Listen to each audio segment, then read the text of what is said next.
Backstage with Curtis Blaydes. Curtis, first off, huge victory here in Abu Dhabi. I mean, watching it octagon side, it was violent. Did you know at that moment that elbow was going to land the fight? Yeah, because when I landed it, he made an audible like ah, but didn't rush him, so I don't know how it sounds, but it was like that. So I like, guys don't do that unless it really hurts. So I knew he was really hurt. I knew just start pouring it on, he wanted to get out of there. Obviously, your wrestling showed dominance once again, as it always does. How did you feel inside the octagon this time around? I felt great. This is actually the lightest I've ever weighed in at a UFC fight. I thought it might be a slight disadvantage. He was a little heavier than me, but when I got in on his legs, he felt real light. So my strength was still there, quickness, endurance, everything. I felt great. Did at any point you feel threatened on the feet?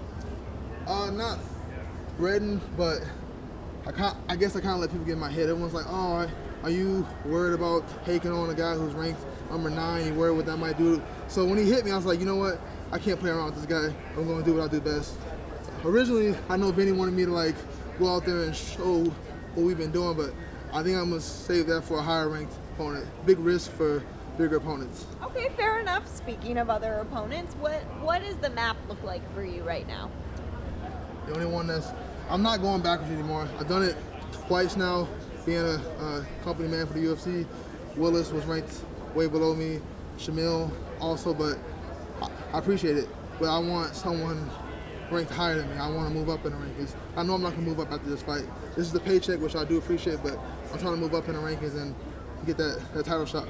Obviously, the road to the belt is what you want next, but while you're here in Abu Dhabi, how has fight week been for you? Are you staying any extra time? I mean, what has this whole experience been like for you?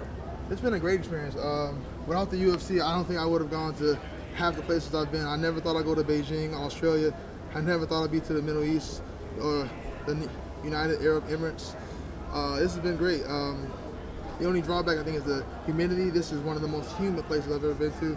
But besides that, it's beautiful. The people are very chill. It seems more like an international city, a lot of different cultures and identities, and I really like that. It feels like a melting pot. I feel welcome. Yeah, absolutely. You mentioned the humidity, and I can't go without talking about it. I mean, every single person who's been here is affected by it in one way or another. In terms of training, in terms of the warm-up for the fight and the fight itself, was there ever a point where that humidity or the heat was starting to affect you? No, they have us in like a room like this to warm up in, so it's very nice conditions. It wasn't a factor, but then immediately when you leave that little area, it hits you. I was dripping before I even got in the cage. Yeah, well, it didn't seem to bother you inside the octagon. You still got that massive victory. Congratulations. Really looking forward to seeing what's next for you, Curtis. Thanks. Declaring the winner by TKO, Curtis Blaydes.